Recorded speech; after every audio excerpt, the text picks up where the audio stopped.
اعوذ باللہ من الشیطان الرجیم بسم اللہ الرحمن الرحیم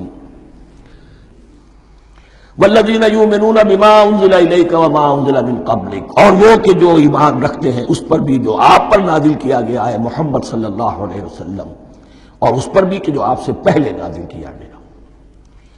یہ بہت اہم الفاظ ہیں، اس لیے کہ عام طور پر آج کل ہمارے ہاں یہ خیال پھیلا ہوا ہے کہ یہ تورات اور انجیل کے پڑھنے کا کوئی فائدہ نہیں، کوئی ضرورت نہیں،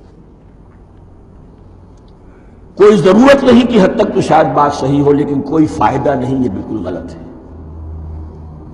یہ ابتدا ہے قرآن کی، اور کس قدر اہتمام کے ساتھ کہا جا رہا ہے۔ ایمان صرف قرآن پر نہیں، اس پر بھی کہ جو اس سے پہلے نازل کیا گیا۔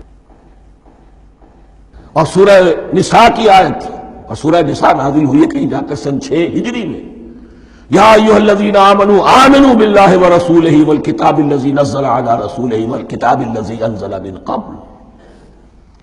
تو اس سے ایمان جو ہے تورات پر اور انجیل پر اور زبور پر اور صحف ابراہیم پر، اجمالی ایمان کی جو اہمیت ہے اس کو اچھی طرح سمجھ لیجیے۔ البتہ یہ ہے کہ چونکہ ہم سمجھتے ہیں اور جانتے ہیں کہ ان کتابوں میں تحریف ہو گئی ہے، لہذا ان کتابوں کی کوئی شے قرآن پر حجت نہیں ہوگی۔ جو چیز قرآن سے ٹکرائے گی ہم اس کو رد کر دیں گے، ان کتابوں کی کسی شے کو دلیل کے طور پر نہیں لائیں گے۔ لیکن جہاں قرآن مجید کی کسی بات کی نفی نہ ہو رہی ہو تو بہت سے حقائق ہمیں ان کتابوں ہی سے ملتے ہیں۔ انبیاء کے مابین جو زمانی ترتیب ہے، کرونالوجیکل آرڈر جو ہے، وہ تو ہمیں تورات سے ملتا ہے، قرآن میں تو نہیں۔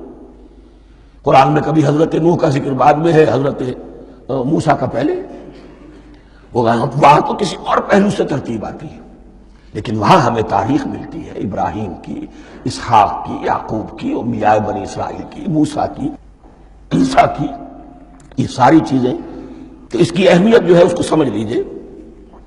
والذین یؤمنون بما انزل الیک وما انزل من قبلک وبالآخرۃ ھم یوقنون، آخرت پر وہ یقین رکھتے ہیں۔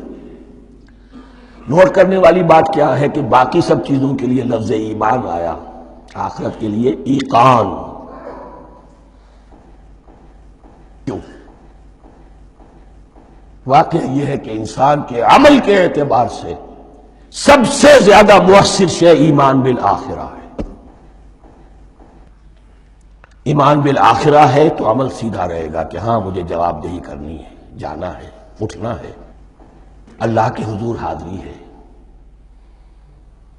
اگر یہ یقین ہے تو عمل صحیح ہوگا۔ اس میں کمی ہو گئی تو توحید جو ہے وہ بھی بس ایک عقیدہ، ایک ڈوگما بن کے رہ جائے گی۔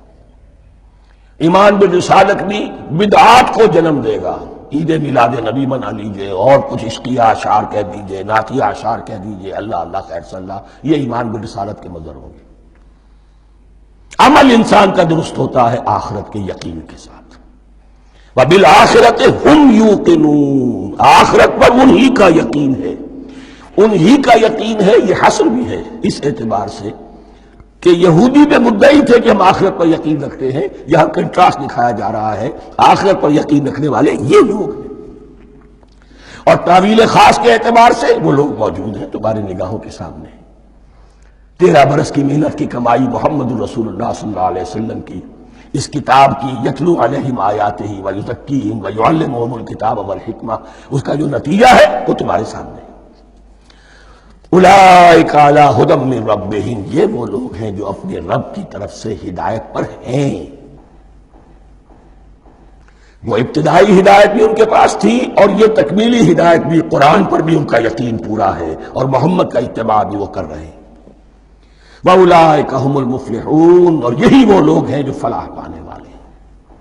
فلاح کا لفظ بھی قرآن مجید کی بڑی اہم اصطلاح ہے، منزل مراد کو پہنچ جانا، کسی باطنی حقیقت کا عیا ہو جانا۔